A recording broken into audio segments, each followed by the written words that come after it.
Hello, everybody. In person, made it through the rain. Online, welcome out there. My name is Ken Shadlen. I'm a professor, Department of International Development here at LSE. It's a real thrill to have Padmashree Gehl Sampath with us tonight at the LSE. Padmashree is a visiting professor in practice in the Department of International Development. She's also a senior fellow at the Harvard Kennedy School, and she wears many hats. I think most relevant for tonight's lecture, Padmashree is the CEO of the African Pharmaceutical Technology Foundation, which is based in Kigali. Padmashree has a very long, distinguished career in academia and in sort of international organizations. We figured out that we've known each other for about 20 years now.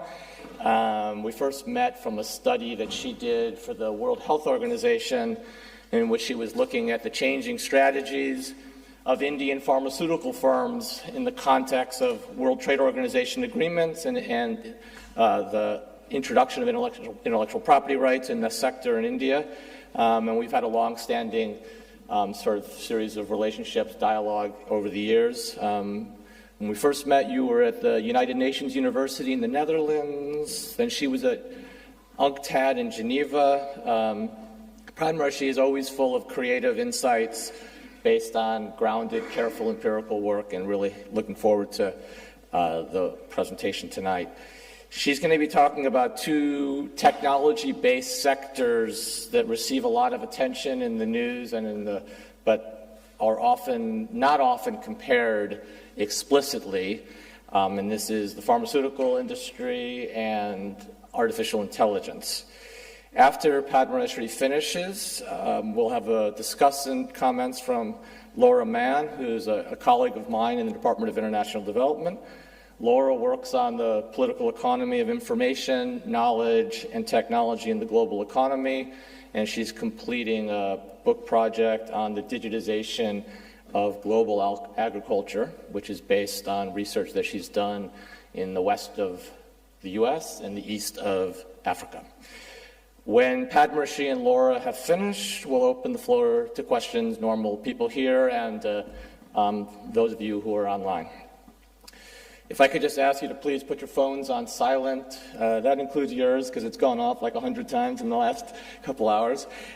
Seriously, to not disrupt things too badly. The evening's event is going to be recorded and will be available as a podcast, assuming that there are no horrible technical glitches, which I'm counting on there won't be. So I'm going to turn it over to Padmashree, your show, and then Laura will follow up. Thank you very much. Please join me in welcoming Padmashree to LSE.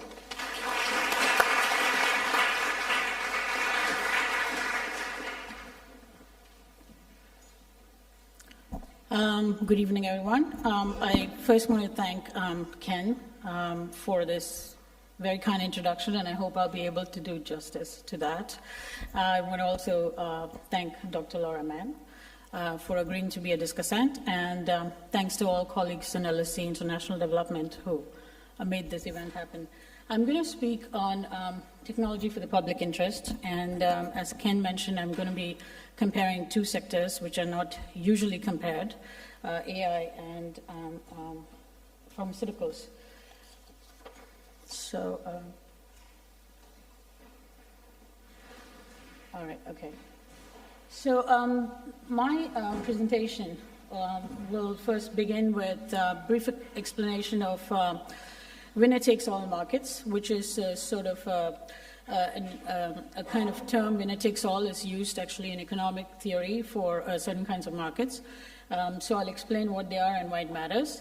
I'll next move on to looking at pharmaceuticals and artificial intelligence, both the similarities and the differences, to show how these industries create and maintain advantages. I'll then move on to talk about how pharmaceutical companies mimic winner-take-most models. How do they create those dominant positions and how do they maintain it? And then I'll move on to implications. So what that means, really. Okay, so winner-takes-all explained. So a winner-takes-all market is where you have markets where best performers disproportionately capture large rewards and market share. and leave the competitors with minimal returns, despite similar efforts and investments. Winner-take-all markets have certain specific characteristics. They have network effects, so your value increases exponentially with more users, creating competitive advantages that compound over time and lock out other competitors. Think about platforms, for instance, social media platforms, easy example. There's economies of scale, so there's large fixed costs that create barriers for entry while marginal costs decrease, right? And this enables actually dominant players to offer better prices and services. And there's always a first mover advantage where speed matters. So in 2012, for instance, Mark Zuckerberg sent out an email to his team saying, oh, Instagram is attracting users with a very simple feature. It applies for mobile phones, so we immediately need to launch Facebook's own mobile phone app. So who gets to the market first and how they get to the market really matters. So it's either the market, so in winner-takes-all markets, it's either the market structure itself that alters because of technological advantages, because they amplify these advantages and turn them into dominant market positions for some companies, or there are other factors that make it happen. Now,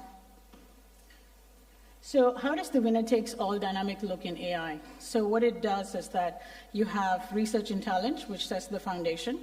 Then you see, okay, here what I'm doing is, so as opposed to the older platforms, I'm looking at how lock-in forces work in the context of AI, using hardware ecosystems, software ecosystems, and then a lot of investment and incentives, which directs all the R&D investment towards scalable AI approaches today, right? So you have research and talent, which sets the foundation. Then you have data modes, where you have proprietary data advantages. Then you have infrastructure investments, which are pretty huge, into platforms and ecosystems. And then you have ecosystem adoption. Once you have the ecosystem adoption, you have more users using this ecosystem, and that automatically creates a self-reinforcing virtuous cycle, which feeds off on the advantages for the company that creates that first. So a good example is NVIDIA, right? Okay, so what happens here is you see actually a hardware foundation, which is the basic layer. You have the moat, which is the software foundation. You have then the network effects, and then you have the data flywheel. So you have a virtuous cycle where more AI developers drive chip demand, you generate R&D revenue for better performance, and then you actually continue the advantage of the company that created that. Now, this is what actually, very simplistically put, but actually my presentation today is based on a paper. It's available online hopefully next week, but here I'm summarizing the AI analysis from the paper. So very simplistically put, you have, this is what defines the kind of AI oligopoly that we see today. So you have cloud giants, you have foundation model leaders, and you have hardware and infrastructure providers. But you see some firms or just one firm, which then emerges to become the undisputed leader, and you see a sufficient lag, both innovation and user-wise, and also in terms of market advantages for the remaining ones, right? So now in here, I'm comparing this, I'm using that as a background in this presentation today to look at what's happening in pharmaceuticals. Now, when you compare the two industries, AI and pharmaceuticals, you see on the left side, there are some specific aspects that define actually winner-takes-all markets, right? So in the case of AI, you have a core asset, which is your ecosystem. You have network effects, which are very strong, okay? And you have barriers to entry, which is data, computation scale, also R&D investments. And then you have, in the pharmaceutical sector, none of these are met. So if you take, for instance, the core asset, you don't have an ecosystem. You'd normally have a patent on a molecule or a therapy. If you look at network effects, they're weak to moderate. Okay, so there's no real advantage for, a drug doesn't become more effective the more people that use it. A drug's efficacy remains the same, right? Okay, and then the barriers to entry are not data and computation scale, but they are regulatory approval and clinical trials. Then there's marginal cost for replication in a winner-takes-all market normally is near zero. In the case of pharmaceutical markets, you have high scale economies. So the more you produce, the cheaper it gets, so diminishing returns. diminishing costs of manufacturing. Then the IP strategy is the same. The regulatory environment is also not the same because in the case of AI, it's nascent and evolving. In pharmaceuticals, it's mature and stringent. So what exactly explains what's happening, right? Okay, so that's what the paper looks at. Why do these two sectors, which are so different, end up behaving similarly? So the reason why they behave similarly is that in the case of pharmaceuticals, the network effect doesn't exist, but firms create an ecosystem lock-in effect, which is similar to that of AI, to create a winner-takes-all effect. The barriers to entry are not a software stack or hardware performance or scale of R&D, but they're rather regulatory hurdles, the manufacturing complexity and patent thickets. The primary defense mechanism in the case of AI is technological moats, so it's constant innovation to make your own hardware obsolete. But in the case of pharmaceutical, it's device moats, patent moats, therapy moats, data moats, so it becomes extremely complicated. And so now, how does dominance work? In AI, you create a new market, and you want to become its indispensable foundation. That's how you capture all the economic rewards and the profits. In the case of pharma, you just dominate a market and you defend it. You do not do more, right? And the key vulnerability is, of course, architectural shift. So in theory, at least an AI market is more competitive. The pharmaceutical market is not competitive, even in that theory, right? So here, this is a slide that looks at strategic lock-in approaches.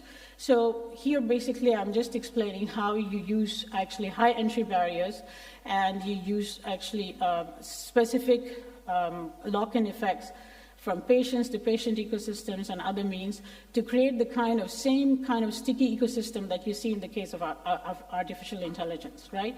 And both ecosystems, firms are constantly in a struggle in both AI and in pharmaceuticals to create ecosystems that become more valuable than the core product itself, because that's the only way you're going to create powerful value retention mechanisms.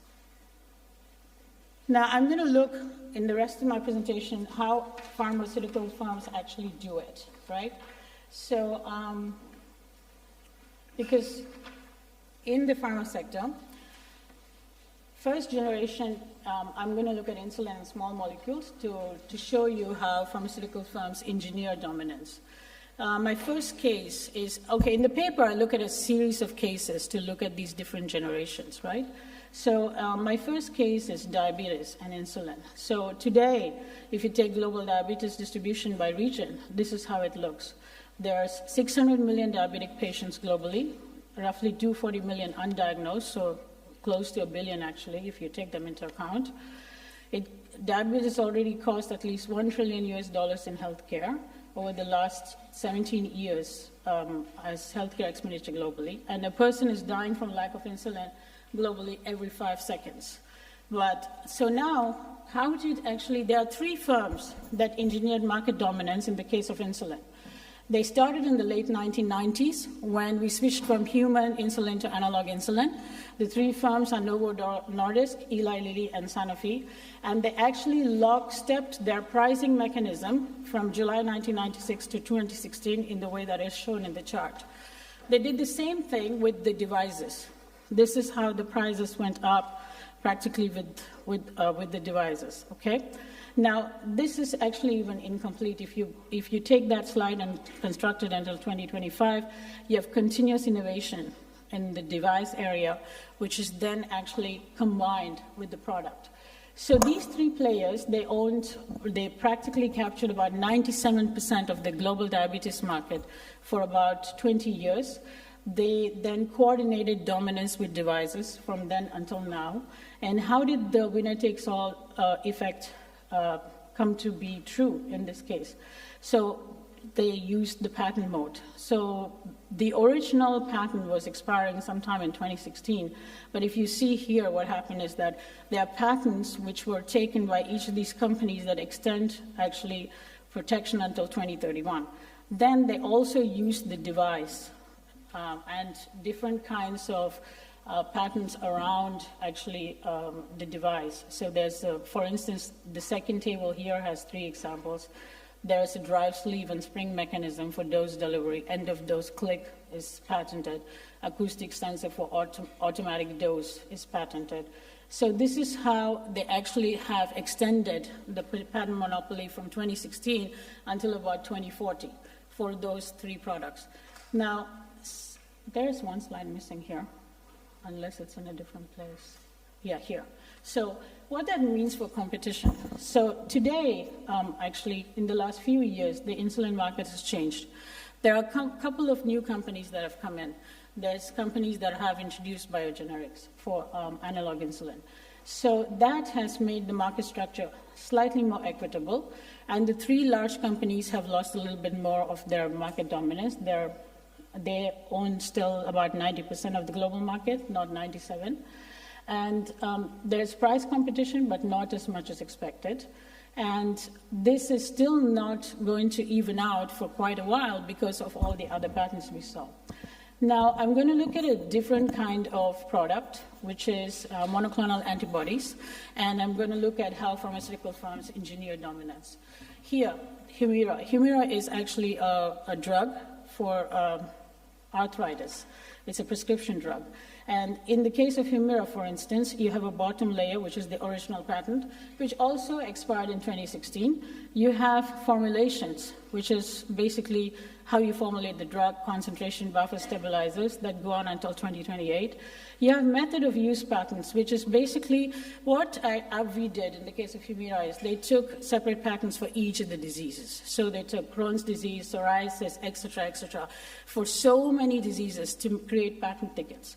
And then there are basically patents on injector mechanics, design, and user experience. This extends the patents on Humira from 2016 to something like 2036. So 20 years of additional dominance. Now, Humira then became the industry standard because after Humira managed to do that, you see a lot of the drug companies do that for all sorts of small molecules. So here you see Keytruda from Merck for oncology. You see the same thing for different kinds of cancer. Actually, this list can go on and on. In the paper, there's a very long list, but I've decided to make it shorter for the 40 minutes that Ken has allotted me. So the semaglutide follows a similar path, right? Semaglutide is another small molecule where right now actually a couple of patents should be going off patent in several countries. It should achieve a generic status, but it's not going to entirely achieve a generic status because you have actually formulation and stabilization patents, you have device delivery patents, you have method of use patents. So that's going to extend the semaglutide monopoly globally to at least 2035, if not more, even though it goes off patent in a number of countries. And that will limit actually the availability and accessibility of those drugs to people who really need them. Now, in the case of monoclonal antibodies, this is a table that shows who invested in the production of hold on, I have a problem with my slides. These are not in the right order. So,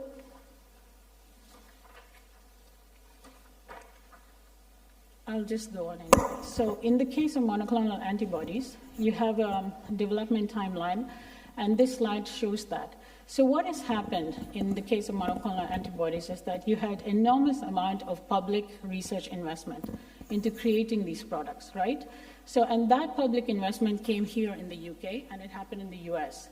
And after that, you had privatization and patenting, and then you had several early failures. The blockbuster success came much later, actually, when you compare it to the initial discovery of monoclonal antibodies. This is a table that shows you the public versus private monoclonal antibodies investment. So you see, for instance, that in the public sector, you had much less investment, but it was actually foundational. Without that kind of foundational investment, you would not have had actually the discovery for product development. And on top of that, the private sector invested a substantive amount. And there is obviously a huge disparity between the public sector investment and private sector investments into this drug, or into these kinds of drugs, which I'll come back to in a minute. Now, next generation of drugs are personalized therapies or treatments. Here I'm going to look at CART, which is a T-cell therapy for cancer treatment. Now, what happened in the case of CART is that you have actually the public sector, which again set the foundation. So you had the National Institute of Health in the US, which provided the seed funding for the therapy. You had early work on synthetic T-cell receptors in the 1990s. You also had early stage clinical trials, which was done by the public sector. Then you had private sector commercialization with biotech startups and big pharma acquisition, right? Now, when compared to public sector here again, the investment is massive in the context of the private sector. If you compare that, once again here you see that the public sector played a key role, but the private sector is the one that invested tens of billions of dollars for development and acquisition. The CART strategy is very interesting. When the firms invested the money for product development, they actually moved the dominance game one step forward. So what you see is, you see the core foundation, you see the intelligence layering, you see manufacturing and logistics that are very important, which are already important in the case of monoclonal antibodies. But here you see something additional. You see the clinical ecosystem. So without the data, the clinical data, you're not going to be able to replicate it. So unlike small molecules, CART dominance is built on operational excellence and clinical integration. So it creates even more durable moats in the pharmaceutical sector than the ones that we had in the other generations. And the last generation that I actually used in the paper to compare is pharmaceutical platforms. And here, a very interesting case study is mRNA.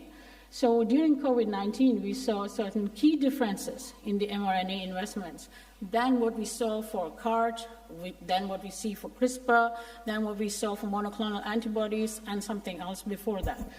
The big difference is that the private sector actually played an important role, but the public sector played a massively important role.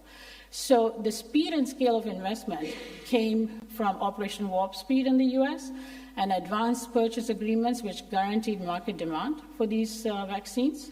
And parallel manufacturing was developed as clinical trials were taking place. So we really had speedy entry of vaccines in the market. So the whole manufacturing process was de-risked by public sector advanced purchase commitments. And the mRNA platform technology, which was lying on the shelves for decades, was made mature.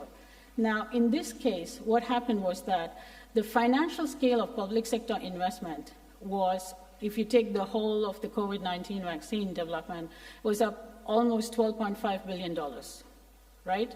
Now, this is very, very different when you compare it to CART, when you compare it to CRISPR, monoclonal antibodies, and it's the kind of investment is also important. It's not just the amount of investment. In the case of mRNA vaccines, the investment didn't go into early stage discovery.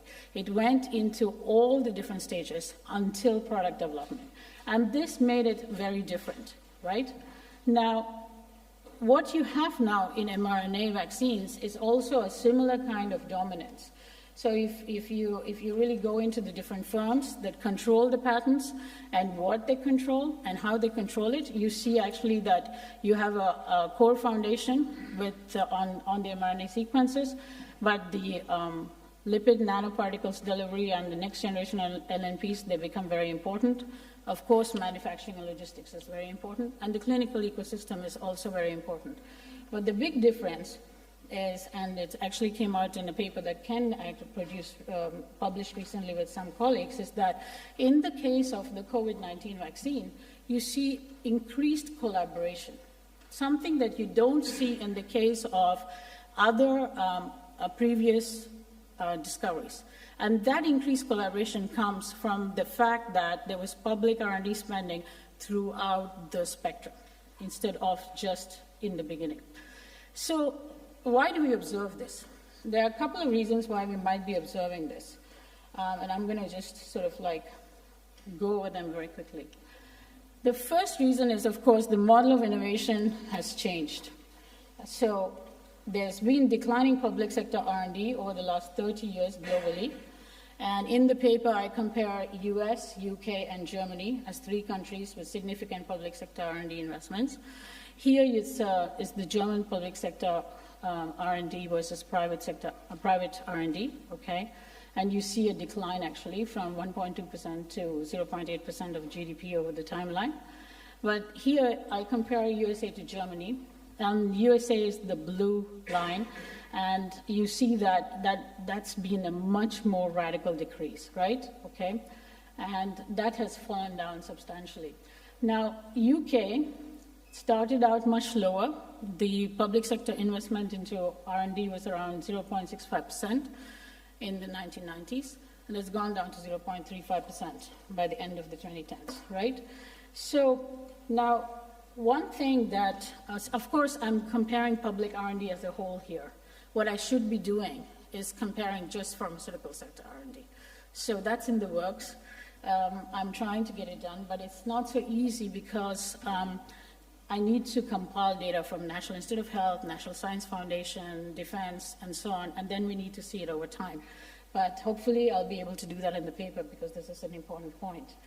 Another thing is, of course, I should also be looking at absolute R&D investments because one can always argue that we are now in technological domains where end-stage development is very, very expensive. So it's not enough to compare it, and that could skew the scale. So that's also something I should be doing.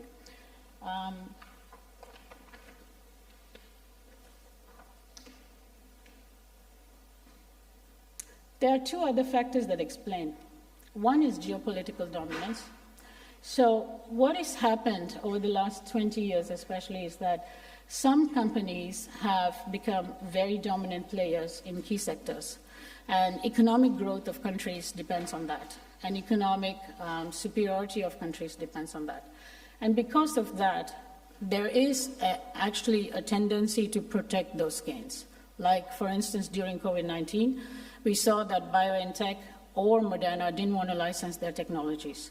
And that was something that nobody contested. And the governments of these countries more or less supported it. The other factor is regulatory capture. So pharmaceutical firms are able to capture the law because the discussion in pharmaceutical industries has always been innovation and R&D versus access. And access is seen as a distributional issue. It's not seen as an issue which needs to be counted in when we construct innovation and R&D models. And that division continues until today. And that regulatory capture between firms that innovate and they lobby for intellectual property and other gains is actually significant. Now, what that does, it creates actually incentives for mimicking winner-takes-all effects in the pharmaceutical sector. And to an extent, it might also be happening in the AI sector, which we won't know until and unless we break it down into each of these subsectors and look at it. What that also does is that it actually challenges economic thinking on the topic, because ideally, in a winner-takes-all market, the advantage is that you will have continuous innovation as a necessity, because firms will continuously, creatively disrupt each other, right? So you need to see performance-based market leadership, and you need to see rapid adaptation with competitive outcomes. But in reality, you don't see that. You already don't see that in the case of AI, because you see consolidation around a few hyperscalers. You see some niche opportunities, but you see a lot of market exclusivity. In the pharmaceutical sector, you even see more greater problems, because you see artificial monopolies with little or no technological breakthroughs for large parts. You see privatization of public research in most cases, and intellectual property going to private firms when public sector research was the main precursor of those innovations. And you see very strong frictions between innovation and access. And you see a low understanding of the dynamics of industry and policy discussions.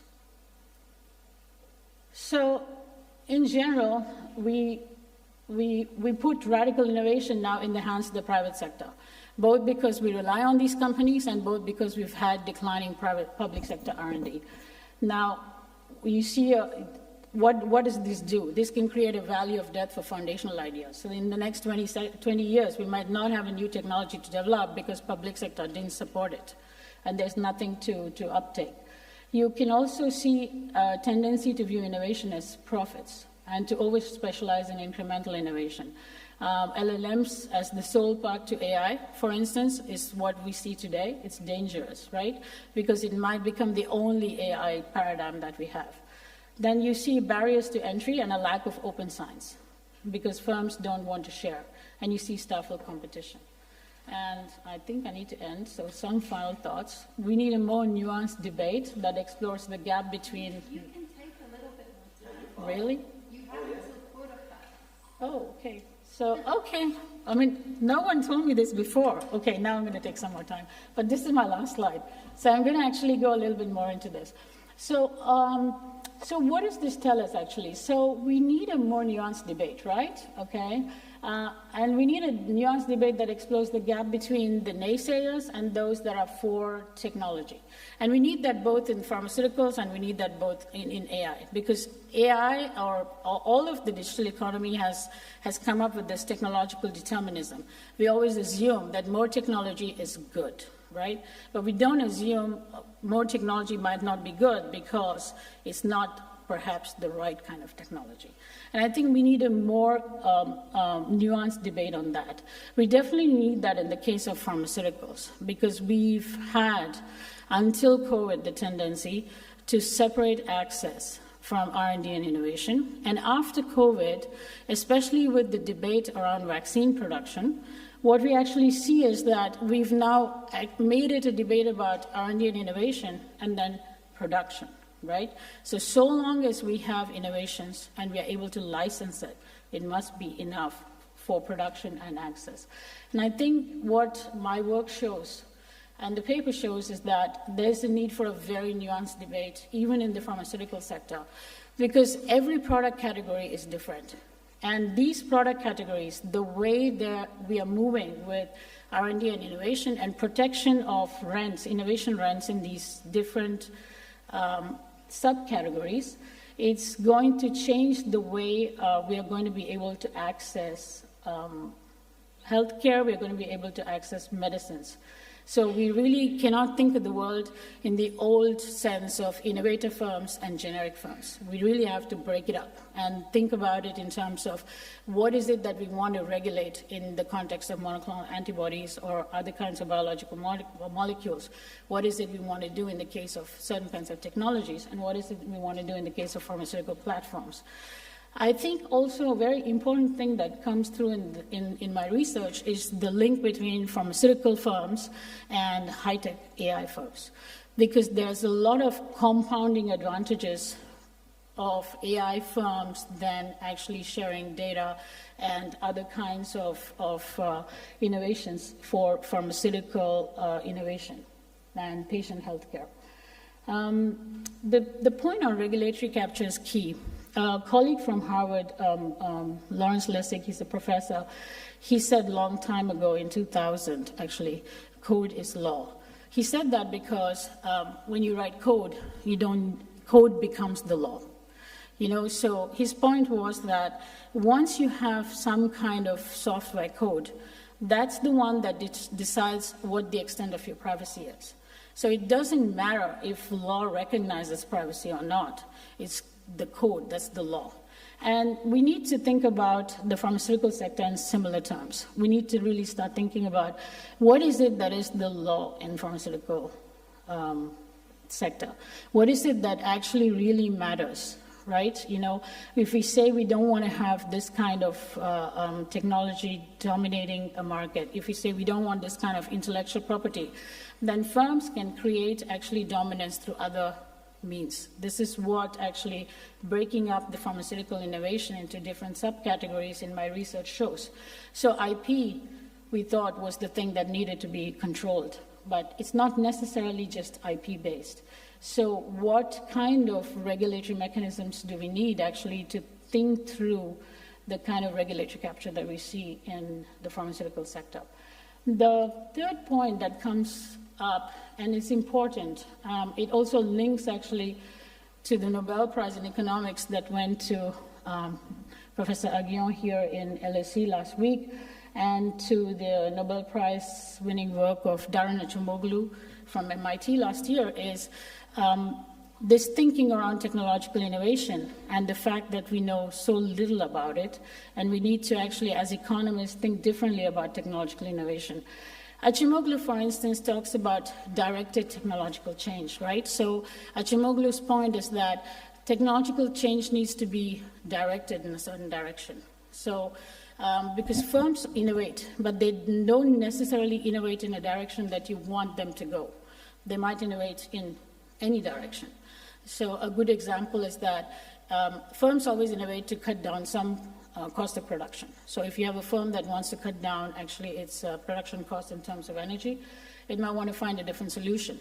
But it might not necessarily want to invest in green energy. So if a firm says, I'm going to cut down my energy costs, is different from I'm going to cut down my energy costs to have green energy, right? That is directed technological change.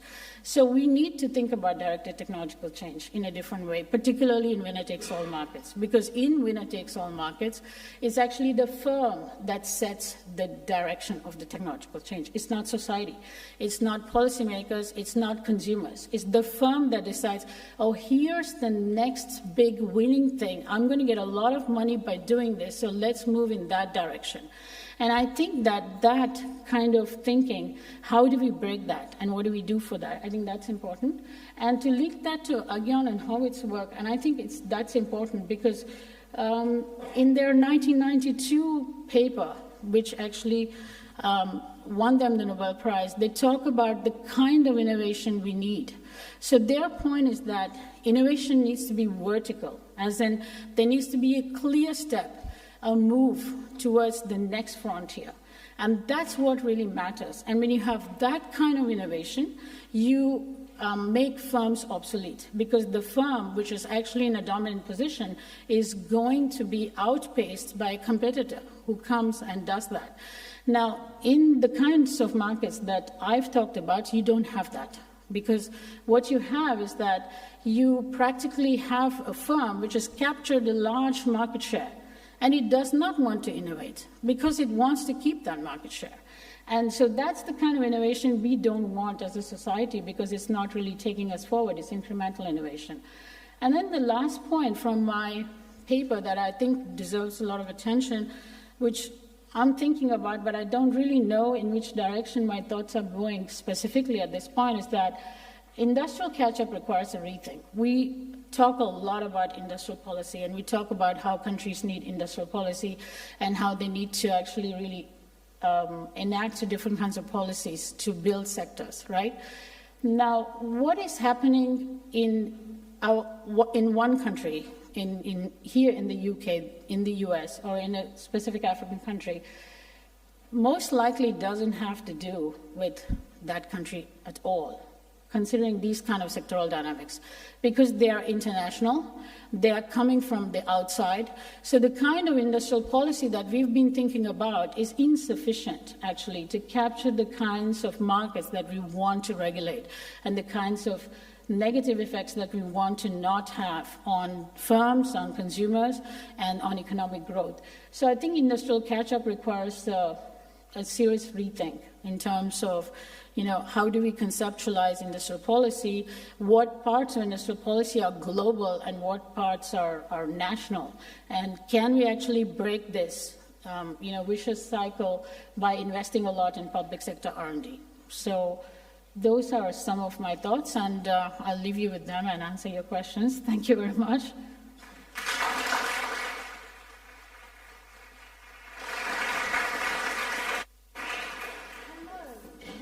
I'm not sure that's on. Where do I turn it on? Mine's on. Can everybody hear me? I think it is working. Yeah. Okay. So thank you so much for this very detailed and rich talk. I think that you laid out the kind of anti-competitive dynamics of AI really, really expertly at the beginning, and then also show the parallels with respect to the pharmaceutical sector. And I think what I've kind of really took away from the slides and the talk was kind of thinking about a kind of material and infrastructural approach to the economy, right? That firms are not just kind of competing in terms of their products in a market, but they're trying to build a kind of ecosystem, both in a kind of infrastructural way, but in a regulatory way, to kind of assert their dominance and to kind of limit entry of other firms into a market. So I think that this is kind of a really important way of thinking about markets and economies, kind of thinking about the broader infrastructure, the broader ecosystem within which development and competition takes place. And I think it's true in other sectors of the economy. If we think about compliance, if we think about the kind of all the private governance within agriculture, being able to get access to a market or not requires all sorts of compliance. And often there are private actors who are lobbying hard of the parameters of that kind of compliance and access. So I think it's a very important way of kind of understanding the way that technology is changing the global economy, changing global value chains, and changing the position of different countries and firms within countries within this context. I think more broadly now we see this kind of geopolitical rivalry when it comes to technology and the infrastructure of the internet between the US and China. We're much more aware of how the technology, we shouldn't take it for granted, right? That the standards that govern technology and govern data are kind of embedded very much in that infrastructure and have kind of important ramifications about lock-in and compliance. So I really, really loved this aspect of your work, and I'm very much looking forward to the paper as well. I also really liked sort of one of your points at the end about sort of looking at these kinds of dynamics in a case-by-case basis, right? Not thinking in kind of big, broad-brush ways of thinking about how do we regulate AI or how do we regulate the pharmaceutical sector, but really paying attention to how almost every drug has a kind of very different context, and we have to think in a specific way about how to do regulation, how to do industrial policy. And I think this is so important. You know, I also have found this very much with thinking about data for development or AI, that we kind of have these big, broad brush claims about what AI is doing to the economy or what data is doing to the economy. But actually there's a lot of friction. There's a lot of specific sector things going on. And we really need a kind of varieties of digital capitalism or varieties of AI approach, I think, to understand how things vary across space. So, you know, you've given us a lot of interesting things to think about. I did also have some questions for you. So my first question is kind of a big question that all of the other questions group inside of, is I wanted you to kind of take a step back and flesh out what you think are the most implications for all of these developments in terms of development, because we are a development studies department. So what's at stake for developing countries and low and middle income countries in these kinds of changes in the R&D environment and the regulatory environment? And my second question is also specifically, as the CEO of the African Pharmaceutical Technology Foundation, where do African scientists, universities, researchers, consumers, and companies fit within these changing dynamics? Is it the case that we see from donors a kind of push for policy making and regulatory compliance solely focused on access and kind of safety and costs and availability? Or are there kind of some commercial implications also relevant and salient if we think about the kinds of potential jobs, the kinds of creation of companies? And do we see variation across Africa in terms of how much domestic actors can really kind of integrate themselves in a kind of commercially strategic way within these ecosystems? My third question was to expand a little bit more and maybe to take one of the specific examples in your paper, like how can the public claim greater control over the direction of research? I can understand where you have a case where there's been a lot of public investment. If we think about Mariano Mazzucato's work about, you know, if the public is paying for something, it gives them some kind of leverage over the use of that technology. But in some of the cases you presented, where there's huge private investment and not a lot of public investment, how does the public reassert control? Are there particular kind of choke points or lever points that are still at our disposal? And I presume the kind of relative power of different governments varies enormously. Maybe the US government has quite a lot of power. Maybe the Kenyan or the Rwandan government has less power.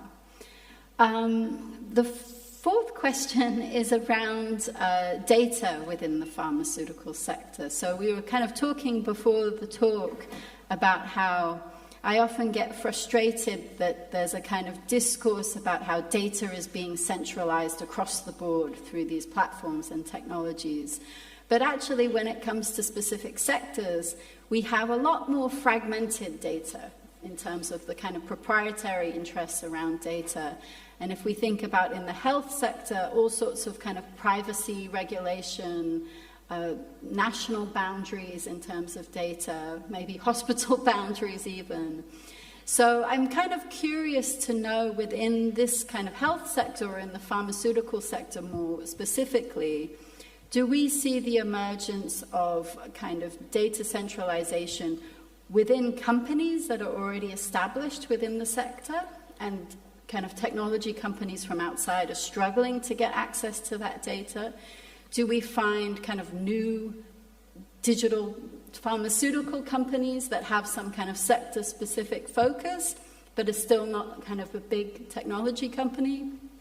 Or do we have big technology companies able to get access to that data and develop kind of sector-specific algorithms and technology around that?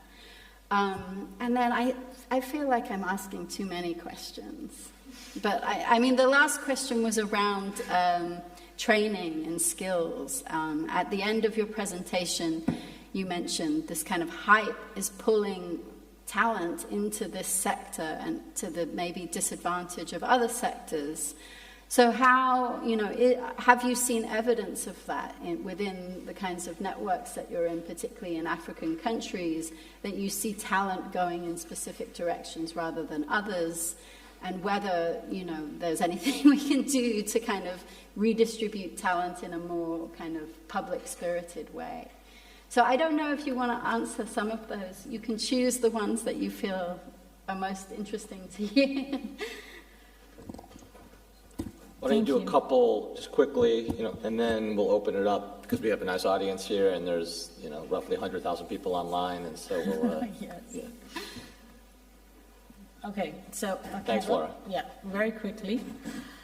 So what does this mean for development? So I've said what it means, I think, for industrial policy and industrial catch-up, right? So for me, industrialization is the most essential thing for development. So if we don't industrialize, we do not generate economic prosperity for countries. And in a context where a number of low-income countries have not been able to industrialize at all over the last at least 3 decades, if not more, the current situation is actually really, if you see sectors such as this, it's really bad.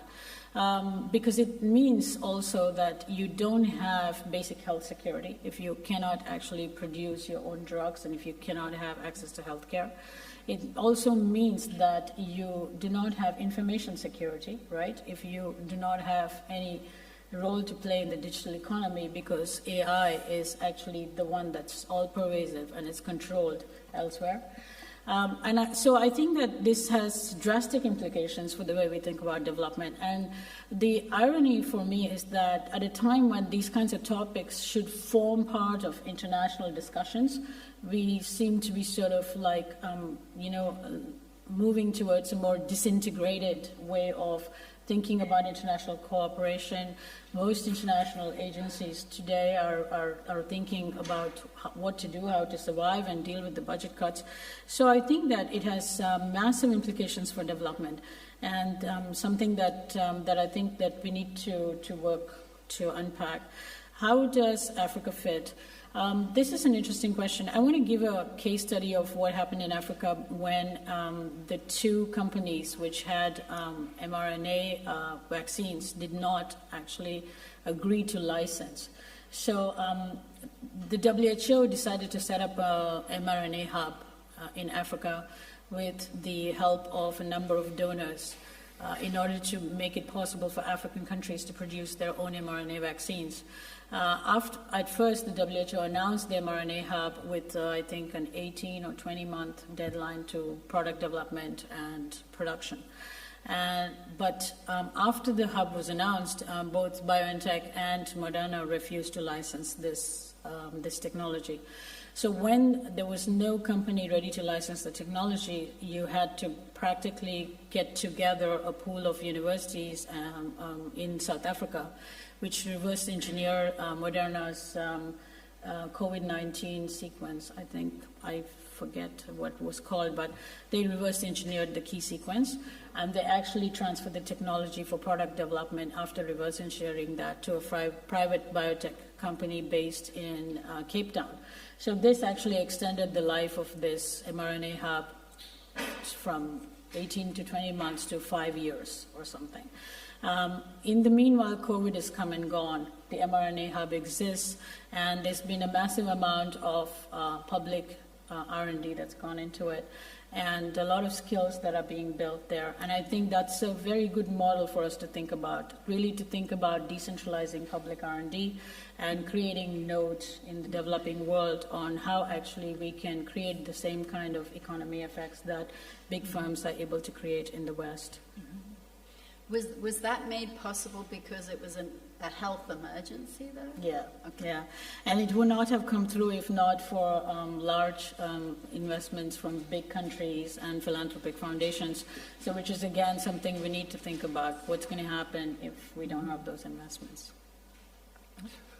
Fantastic. Well, thank you very much, Padmashree, for your talk, and Laura for your comments and questions. And why don't we open it up to the floor? If people have any questions or comments, just raise your hand, and there's a roaming microphone. Please. Thank you very much indeed. I'm a former law enforcement intelligence analyst. I always find events like this hugely informative because, of course, it's finding things out. My question follows on from my work.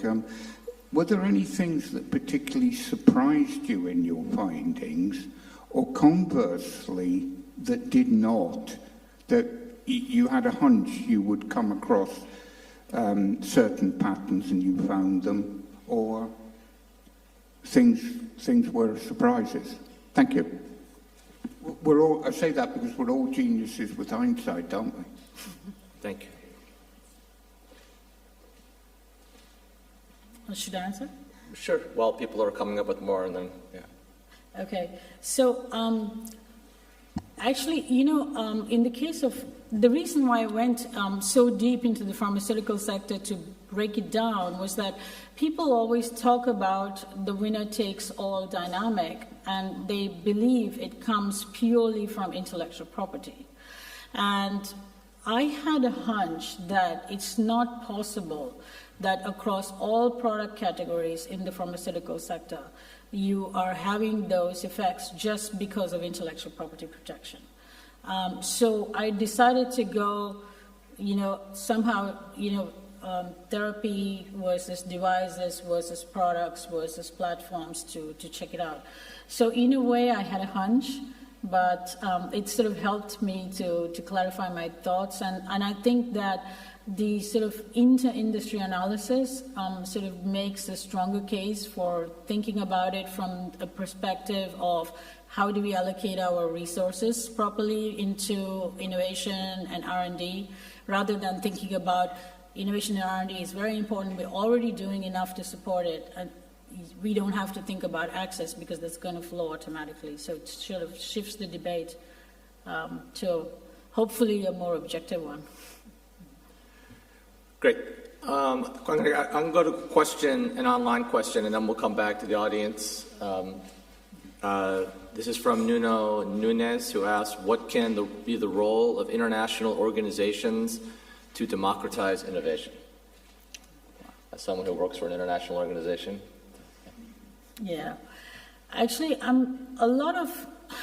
Well, I'm not very optimistic about this because I've worked for a very long time in different capacities in international organizations, and practically the mandates of a large number of international organizations are set in a way that you don't influence innovation because, like, I'll give you an example.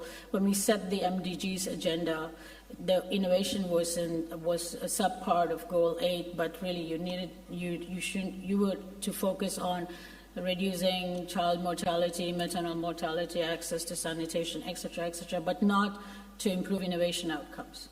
But the same thing with a number of international agencies and their mandates. So what can they do? I think we should really sort of try to coalesce around thinking about how to make firms more innovative. And I think if we start thinking around that, we might do things which are also useful from a developmental perspective. I think these two things are not necessarily at loggerheads with one another as we think they are. Thank you. Yeah, thanks. Really interesting talk. In your research, have you thought of any sectors or even examples within the pharmaceutical sector where governments and regulators have been able to effectively overcome this market dominance and bring access benefits? I guess you talked a lot about COVID vaccines. I'm thinking of AstraZeneca actually had comparatively quite a good access policy, but then I think some of their performance as a company did quite poorly as a result. But I don't know if there are other examples, for example, from energy sector and solar that you'd thought of. Thanks. Why don't we collect a couple? Okay. Yeah. And Kate, you had... Yeah, thank you. I just wonder whether... Yeah, go on, and then Yeah, Kate. sorry. I just wonder whether you think this winner-take-all phenomenon is kind of inevitable consequence of government picking winner rather than picking missions. So does basically government intentionally build up and protect the so-called winner or perceived winners in certain industry to get quick win and visible win in certain developments, certain industry. And I wonder whether there is any, do you have any view on alternative approach to technological innovation that focus or based on, let's say, open protocol, open in the case of AI, that will be open source AI model, this kind of innovation. Thank you. Thanks. Kate? Thank you for a really interesting talk. Excuse me. I have a question about regulatory capture, which often involves the people of these private sector firms embedding themselves into the regulatory committees and bodies in which these decisions are made. So I'm wondering how much scope you see for addressing regulatory capture when many of the people who are part of the problem of regulatory capture are in the public regulatory bodies themselves, and even in some of the larger international organizations. I thought the case of AstraZeneca is quite an interesting one, where a publicly developed vaccine was required under WHO pressure led by a leading private sector actor to link up with a private sector firm before they could participate in the vaccine development. And just another quick question about the use of proprietary devices to extend patent control. To what extent can delivery just go back to other systems? So if they have new methods for delivering insulin, once the patent runs out, is it not possible for people to say, I'm going to use hypodermic needles and make a generic one. I don't care if you have a proprietary device. We're not going to use that. We want to use the insulin whose patent has expired. Remembering, of course, that insulin itself was developed and sold into the public system for $1 to the University of Toronto. And there's absolutely no reason why it should be now caught in these proprietary private Thanks, Padmashree. Why don't you hit those three, and then we'll go for another round here. Okay, so your first question was, you asked me about AstraZeneca, right? And you wanted to know if I knew similar examples from my work, right?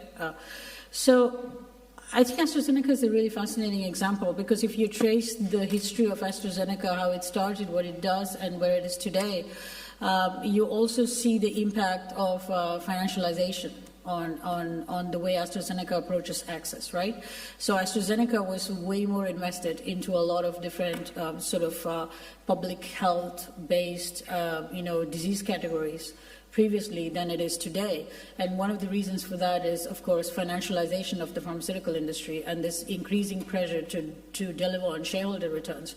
And what is good for the shareholder is not necessarily good for innovation. It's actually more important nowadays for pharmaceutical companies to retain incumbent advantages, which I think explains a lot of this winner-takes-all strategies that they come up with.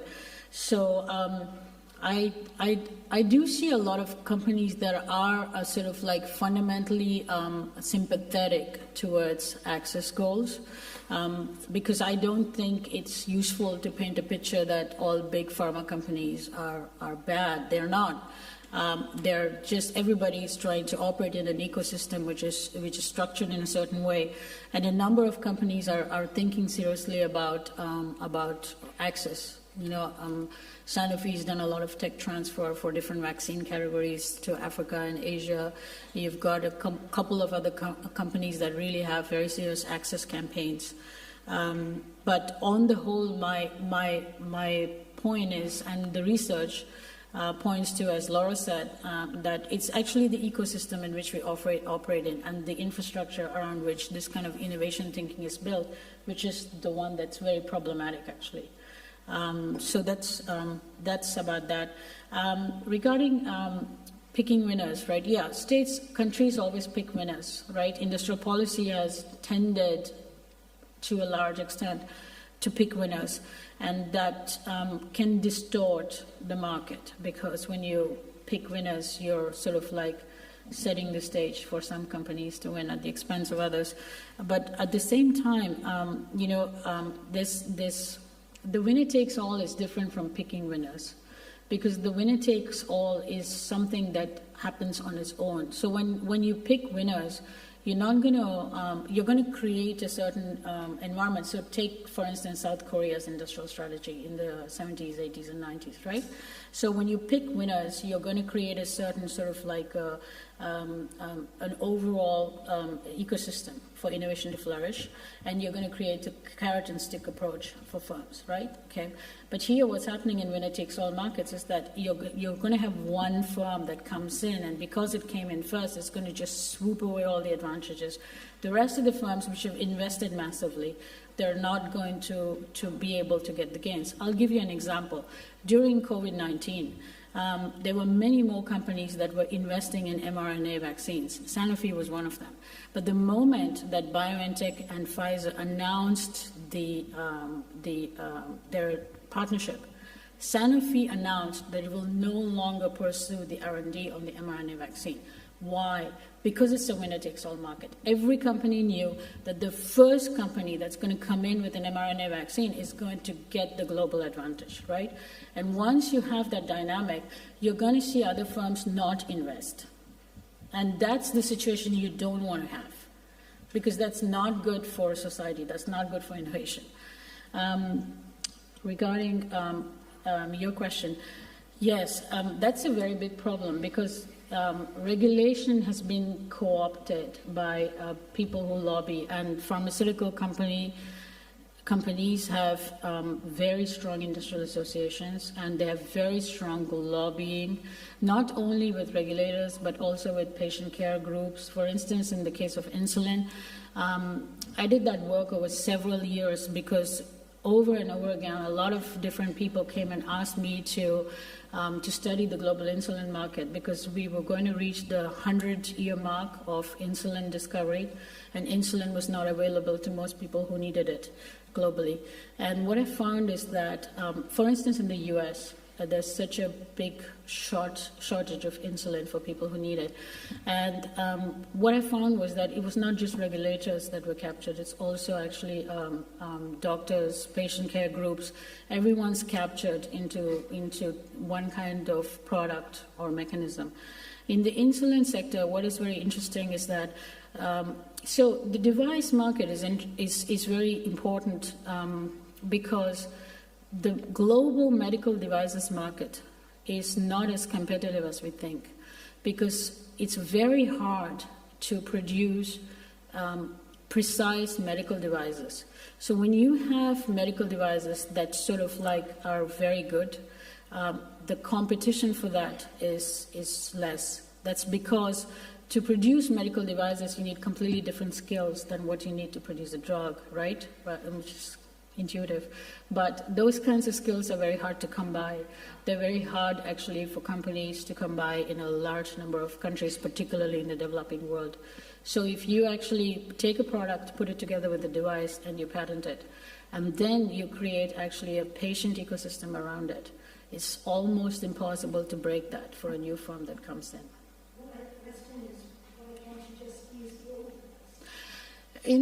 There were no old devices. These devices came with analog insulin. So the market started to become like that when we switched from human to analog insulin. Analog insulin has certain advantages over human insulin, right? Especially when you have type 2 diabetes. And that is actually very useful, actually, to administer analog insulin. But what we have now as a global situation is that because of the shift towards analog insulin and this massive commercialization drive from these companies, right, there are lots of people dying in the developing world whose lives could have been saved on human insulin. So it's like if I was going to die of insulin and if you told me I can give you perfect analog insulin but you can't access it, but I'll give you human insulin and you're going to just struggle for a few years, I would definitely choose the human insulin. But it's not available. So that's the situation we got to. Yeah. In the middle here.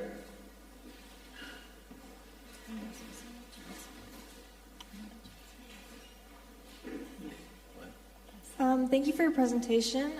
You talked about how leading companies in the AI and pharma industry are the ones that kind of set the direction and not the policymakers, the public, and governments. But so I just want to know, like, what is your opinion on what the role of public policy should be in these industries and how we can kind of create policies that don't stifle innovation but still protect people from the negative effects of the industries?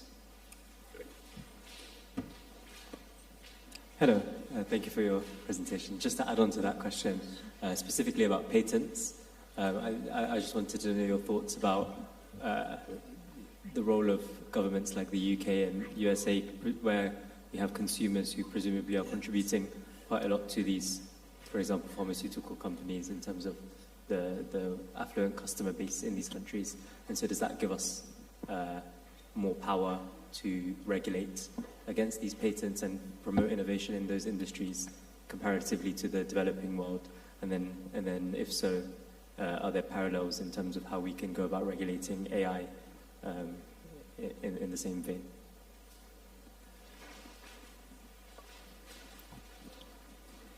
Thank you again for the talk. Maybe just to add on to the first question, if you have a specific example, maybe specifically in Europe, where you think a policy has tried to address specifically this kind of public-private innovation collaboration for drugs, if you have an example of a policy that you think actually has made a good step in the right direction.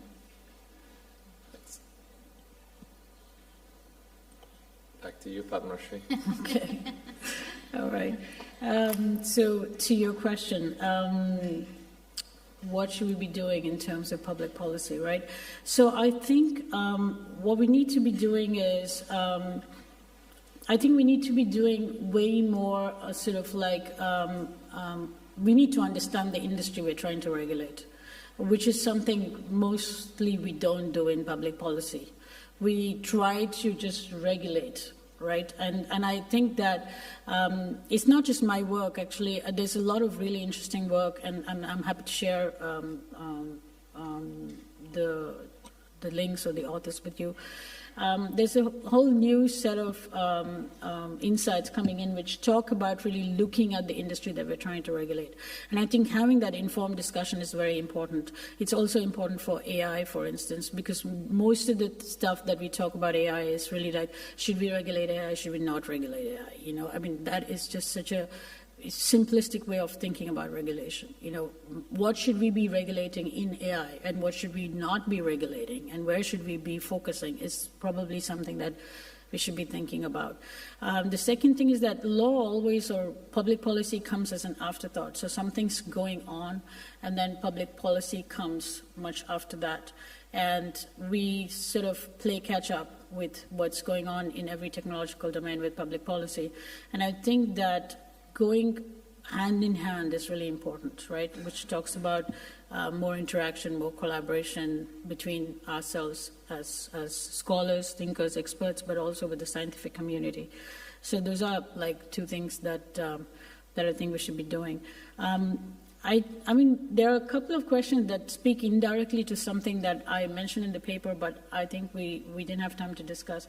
I think that the model of innovation is very important that we opt as a society. I think this is something we can already anticipate and we can foresee. So, for instance, we can't do everything that private firms do through public investment. That would be stupid because that would not be really useful because we can't do that. Private firms have a particular value for innovation, and we need to maintain that. The question that we need to pose ourselves is that how do we make sure that we create the right environment for private firms to uptake public discoveries and to create products, but in a sort of a competitive environment. And I think that to get the right mix of public versus private is where we are sort of struggling. And that's where public policy probably needs to focus on. Your question was on, sorry, I forgot your question. Could you please repeat it?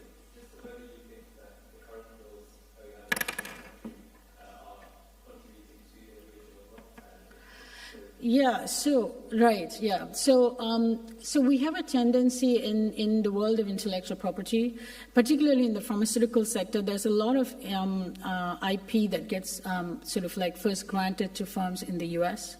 And then a lot of the other firms, they then go and approach the other countries, and then you sort of like sort of evaluate the patents. And I think that looking at patents more stringently will be useful.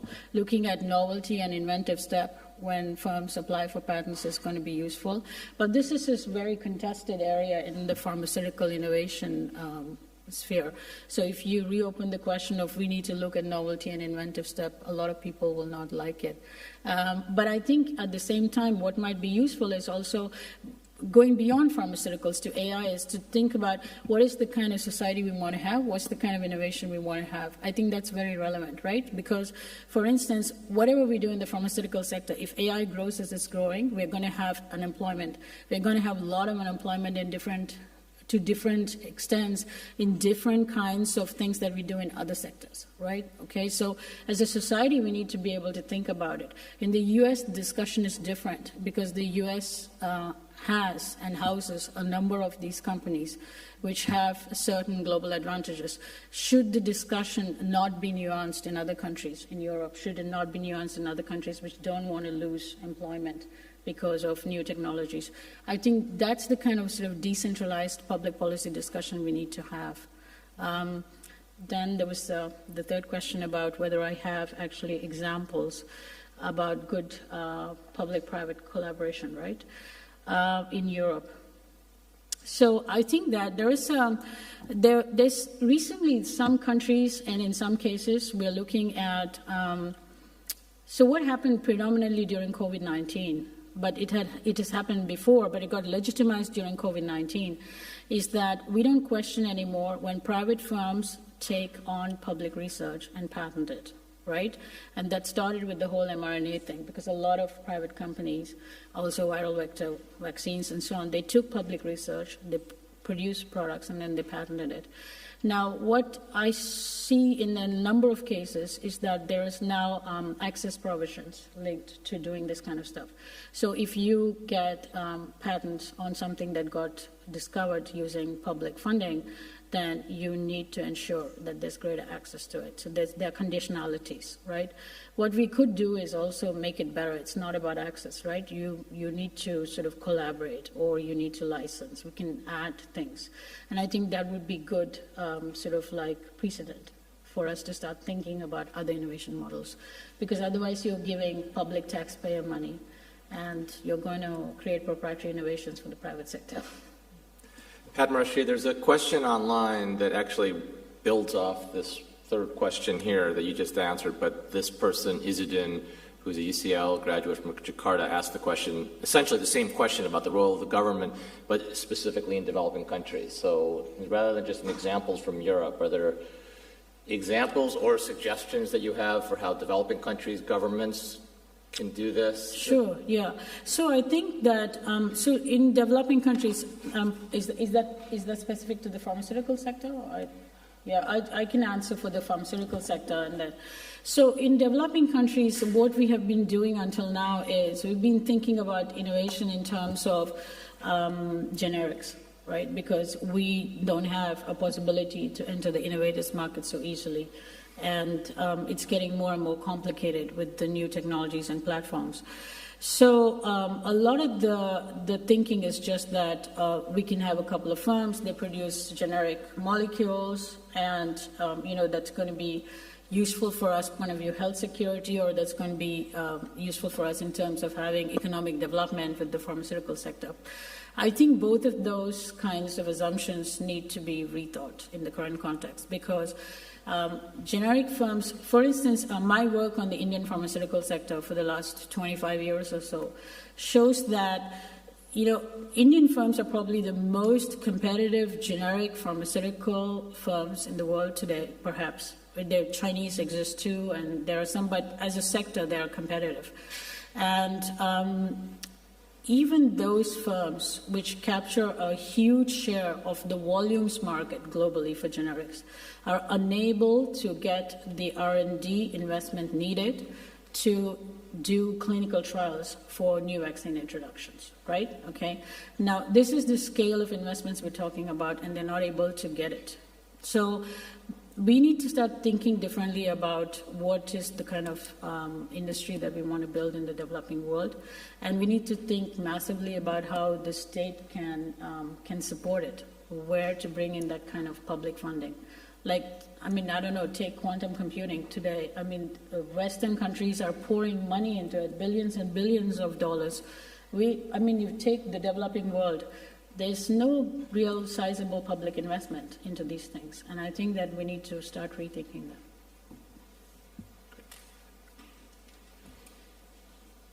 Thank you so much for the talk. I was wondering, so do you think that there is going to be an opposition against these kinds of policy that you mentioned? So, for example, what you just mentioned about the promotion of innovation, and where or who do you think this will come from, and how do you think we should overcome it?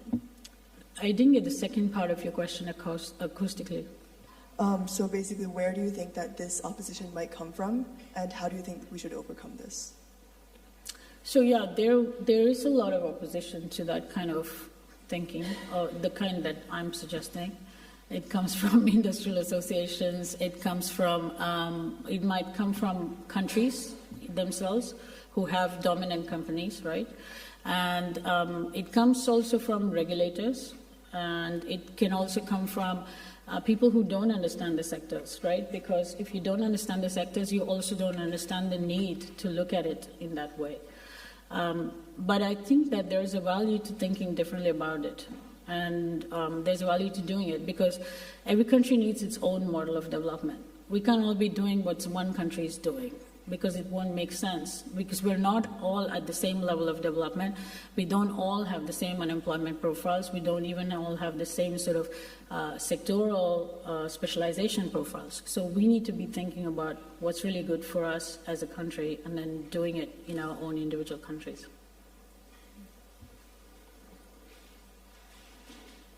Thank you. You just mentioned earlier how a lot of the companies that develop these technology are based in the United States, which it makes sense to think that that would give the United States government the ability to sort of influence how the tech is developed and distributed. And you just mentioned that every country, has its own development needs as well. So how can other countries that rely on the technology that's based in the United States assert some control over making sure it protects their own public interests as well? Yeah, that's a difficult question actually to answer, because you have already these companies that have accumulated these advantages. They are, in the case of AI, a lot of them are based in the US, right?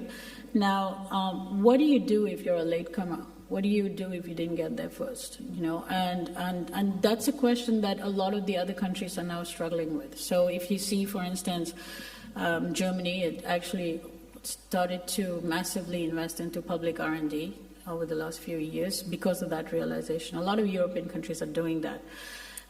One way to do it is public research, of course. The second way to do it is really actually think around more collaborative models. So that's the other thing. The third one is the network advantages are difficult to break. So we need to start thinking about how do we get these companies to share, or to how do we actually... There's a lot of cases that happen now in Europe on competition grounds against actually data and AI companies, which gives us a good way to think about, okay, should we actually regulate it? Should we try to break it up elsewhere? How do we actually try to break down these monopolies in a way that they do not stifle innovation in every country? I think you might have the last question here. Was there someone over there? Oh, we can have two last questions. Just person. Thank you. So in these global winner-takes-all markets, do you think it's possible for a country's regulation authority to order that a company should be split up, like a global company? And if it is possible, would it be worth it? Would losing out on those economies of scale be worth the possible benefit of competition? The first part of the question was?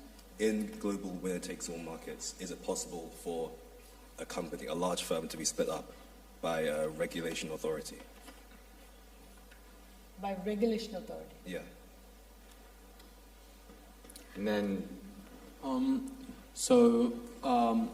a company specifically called Open Insulin is trying to create an open source genetic code to create analog insulin and then make modular reactors in cities so then it's widely available. Is a strategy like that appropriate for things in the pharmaceutical industry? Okay, so first your question, right? So you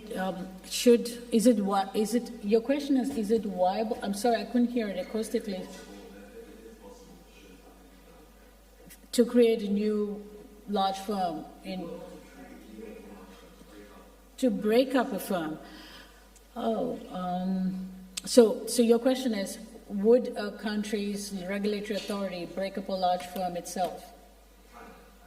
Can it? Sure, yeah. I mean, if your competition policy allows for it, and if it's anti-competitive, you can do that. And there are cases, actually, where this has happened in the past. But it doesn't happen anymore. And I think the reason for that is really this issue of geographical dominance. Because countries don't want to lose those lead advantages they get from these large firms. So they'd rather not break them up. And they'd rather try to regulate it in a different way. But yeah, technically, yes. But here's the dilemma, is that you see, globally, if you see a sector, you see 1, 2, or 3 firms distorting that sector. From a global perspective, it might be useful to break up those firms. But the country in which those firms are situated will not be ready to break up those firms, because those firms are very important for the gross GDP of that country. So you've got a clear conflict here. So you'll have to deal with it in a different way. For your question, yes, I think that those are really useful sort of like modular manufacturing facilities or thinking about production in modular ways actually is very useful, because it can also help to decentralize certain dynamics that we see actually in these sectors. So if you would have more modular production facilities, modular production models, right, you could actually integrate more collaborators in a particular process. You could decentralize different stages of the production. You could create a different kind of value chain. And if you can do that, you could also increase the knowledge spillovers and the knowledge effects in these sectors, which tend to get concentrated and specialized in certain nodes. And I think that there's value to it. But the only thing is that, and it goes back to the question Laura asked me, which I couldn't answer, is sometimes the skills might not be available for a lot of the people to participate in these nodes in different countries or in different contexts. But I think but theoretically, it's actually a really good idea to sort of decentralize that, because it always leads to more democratic outcomes. So, Padmashree, we're going to wrap up in a sec, but I have a question here. There's a lot of students here who are MSc students at LSE who, over the course of their year, are going to be working on a MSc dissertation, which is roughly a 10,000-word research paper, and on a topic of their choice, independent study. And so here's this hot topic, technology, capture. If you were a MSc student at LSE, or if you were advising MSc students at LSE, like what do you think are the cool topics that you would suggest a student work on that's doable in a roughly 8-month period? Okay, yeah. I have a lot. I don't know if, So actually, I think one really interesting topic that I think we haven't thought about is about pandemic innovation, right? Okay, so if you're working on MSc, I would say it's a really interesting question. Should we have a different model for pandemic innovation than we have for regular innovation in pharmaceutical R&D? Should we not? Does the same system work? So that's an interesting question that I've been thinking about. Another question that I've been thinking quite a bit about is what should countries do who've not made it to build their pharmaceutical sectors until now? Should they be actually, I don't know if you all know, but a lot of countries are now investing in local production, local manufacturing. And so is it worthwhile for these countries to invest? And if they do, how should they invest in, building local production, our local manufacturing capacities for the pharmaceutical sector?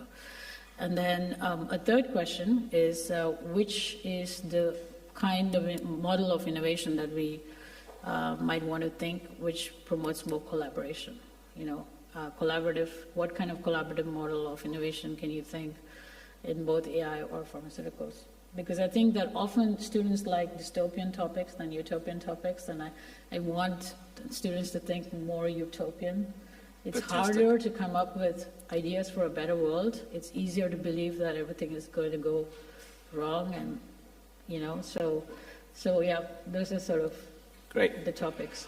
All right, well, thanks a million. So thank everybody for your attendance and your participation tonight, and especially those of you who are online. Thanks, Laura, for Discussant and questions, and also in full honesty, planting that last question that I asked. That was actually Laura's suggestion, so she gets all the credit there. And most of all, please join me in thanking Padmashree for her presentation. Thanks.